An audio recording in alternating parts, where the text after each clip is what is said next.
अस्सलामु अलैकुम वरहमतुल्लाहि ताला वबरकातुहू। शब बारात की आमद आमद है।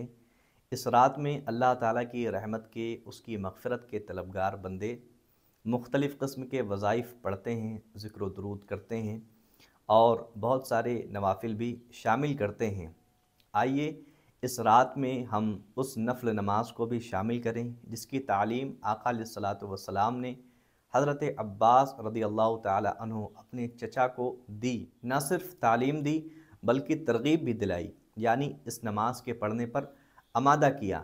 फ़रमाया कि अगर मुमकिन हो सके तो रोज़ाना इस नमाज को पढ़ें और अगर मुमकिन ना हो तो हर जुमा को यानी हफ़्ते में एक मरतबा, और अगर ये भी ना कर सकते हों तो महीने में एक मरतबा, और अगर ये भी मुमकिन ना हो तो साल में एक मरतबा, और अगर ये भी ना हो सके तो कम अज़ कम ज़िंदगी में एक मरतबा इस नमाज को पढ़ लें। इस नमाज का नाम आपने सुना होगा, इसको सलातुत तस्बीह कहा जाता है। चूँकि इसमें एक ख़ास तस्बीह पढ़ी जाती है, उसके भी ख़ास फ़ज़ाइल मौजूद हैं। लेकिन सबसे पहले इस नमाज के फ़ज़ाइल की जानिब हम आते हैं। इस नमाज के हवाले से एक बात याद रखें कि यह नमाज अल्लाह ताला की मग़फ़िरत और बख्शिश का ज़रिया है। प्यारे आका अलैहिस्सलातु वस्सलाम की एक हदीस पाक में मौजूद है कि आप अलैहिस्सलातु वस्सलाम ने फ़रमाया कि अगर बंदे के गुनाह रेत से भी ज़्यादा हों तब भी अल्लाह ताला इस नमाज की बरकत से उसके गुनाहों को मुआफ़ फ़रमा देता है। तो एक हदीस पाक में आता है कि अगर बंदे के गुनाह समंदर की झाग से भी ज़्यादा हों तब भी अल्लाह ताला उसके गुनाहों की मग़फ़िरत फ़रमा देता है। तो एक रिवायत में आता है कि इस नमाज के पढ़ने वाले के गुनाह अगर कुल इंसानियत से भी ज़्यादा हों तब भी अल्लाह ताला उसके गुनाहों की मग़फ़िरत फ़रमा देता है। गोया ये कि ये नमाज हमारे गुनाहों को माफ़ करने वाली, हमारी ख़ताओं को मिटाने वाली है। जैसा कि अभी आपने समाअत किया कि इस नमाज को तस्बीह वाली नमाज कहा जाता है, यानी इसमें एक ख़ास तस्बीह पढ़ी जाती है। ये तस्बीह तीसरे कलमे का हिस्सा भी है। ये कलिमात आपको याद भी हैं। उंगलियों पर पढ़ी जाने वाली तस्बीह जिसको हम तस्बीह फ़ातिमी कहते हैं, सुब्हानल्लाह, अल्हम्दुलिल्लाह और अल्लाहु अकबर, ये तीनों तस्बीहात आपको याद हैं। एक तस्बीह बचती है जो पहले कलमे का हिस्सा है, ला इलाहा इल्लल्लाह। तो ये तस्बीह कुछ इस तरह है, सुब्हानल्लाहि वल्हम्दुलिल्लाहि वला इलाहा इल्लल्लाह वल्लाहु अकबर। इन कलिमात को पढ़ने वाले को क्या फ़जीलत हासिल होती है, इसके हवाले से तीन हदीस पाक। प्यारे आका अलैहिस्सलातु वस्सलाम ने इरशाद फरमाया कि इन कलिमात का पढ़ना जहन्नम से बेहतरीन ढाल है, यानी इन कलिमात का पढ़ना जहन्नम से बचने का ज़रिया है। और दूसरी रिवायत में मौजूद है, प्यारे आका अलैहिस्सलातु वस्सलाम ने इरशाद फरमाया कि इस कलमे के हर हर्फ पर 10 नेकियां लिखी जाती हैं।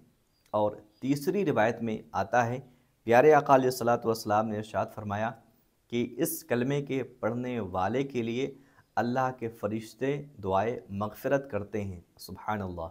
इस नमाज की नीयत आपको इस तरह करनी है, ये 4 रकात की नमाज होती है, तो आप कुछ इस तरह नीयत कर लें। नीयत की मैंने 4 रकात सलातुत तस्बीह अल्लाहु अकबर कहते हुए आप अपने हाथों को कानों तक ले जाएंगे, ख़वातीन अपने मूंढों तक, और हस्बे मामूल आप हाथ बांध लेंगे। नमाज में आप सबसे पहले सना पढ़ते हैं तो आपको सना पढ़नी है। सना पढ़ने के बाद ये तस्बीह अब आपको 15 मरतबा पढ़नी है, सुब्हानल्लाहि वल्हम्दुलिल्लाहि वला इलाहा इल्लल्लाह वल्लाहु अकबर। 15 मरतबा इस तस्बीह को पढ़ने के बाद आपको औज़ु बिल्लाह, बिस्मिल्लाह, सूरह फातिहा और फिर एक सूरत और पढ़नी है जिस तरह आम नमाज़ों में पढ़ते हैं। जब आपकी ये सूरत मुकम्मल हो जाएगी फिर आपको 10 मरतबा इसी तस्बीह को पढ़ना है। जब आपने 10 मरतबा पढ़ ली तो अब आपके क़याम की हालत में, यानी खड़े होने की हालत में, ये तस्बीह 25 मरतबा हो गई। अब आप अल्लाहु अकबर कहते हुए रुकू में चले जाएंगे। रुकू में आप जो नमाज में तस्बीह पढ़ते हैं, सुब्हान रब्बियल अज़ीम, इसको आप 3 मरतबा पढ़ेंगे। 3 मरतबा पढ़ने के बाद अब आपको वही तस्बीह फिर से 10 मरतबा पढ़नी है। 10 मरतबा इस तस्बीह के पढ़ने के बाद आप समी अल्लाहु लिमन हमिदह कहते हुए सीधे खड़े हो जाएंगे।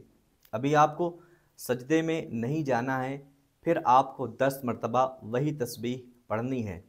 10 मरतबा तस्बीह पढ़ने के बाद अब आप अल्लाह अकबर कहते हुए सजदे में जाएंगे। सजदे में आप सुब्हान रब्बियल आला पढ़ते हैं। हस्बे मामूल आपको 3 मरतबा वो पढ़ लेना है। उसके बाद आपको फिर से 10 मरतबा वही तस्बीह पढ़नी है। 10 मरतबा पढ़ने के बाद आप अल्लाह अकबर कहते हुए बैठेंगे और अभी आपको दूसरा सजदा नहीं करना है। 10 मरतबा फिर से आप उसी तस्बीह को पढ़ें। जब आप पढ़ लेंगे अब आप अल्लाह अकबर कहते हुए दूसरा सजदा करेंगे। दूसरे सजदे में भी आपको 3 मरतबा सुब्हान रब्बियल आला के बाद 10 मरतबा वही तस्बीह पढ़नी है।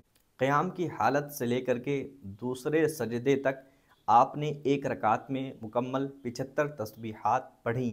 इस तरीके से 4 रकात में आपकी कुल 300 तस्बीहात होंगी। जिस तरीके से आपने पहली रकात में तस्बीहात पढ़ी थी हर मकाम पर, उसी तरीके से उतनी ही तादाद में चारों रकात में आपने तस्बीहात पढ़नी है। उम्मीद है आपको ये वीडियो अच्छी लगी होगी। अल्लाह ताला इस नमाज को हम सबको पढ़ने की तौफीक अता फ़रमाए। इस वीडियो को लाइक करें, शेयर करें और अभी तक हमारा चैनल सब्सक्राइब नहीं किया तो इसे सब्सक्राइब कर लें और वीडियो को सवाब की नीयत से अपने दोस्तों तक भी ज़रूर शेयर करें।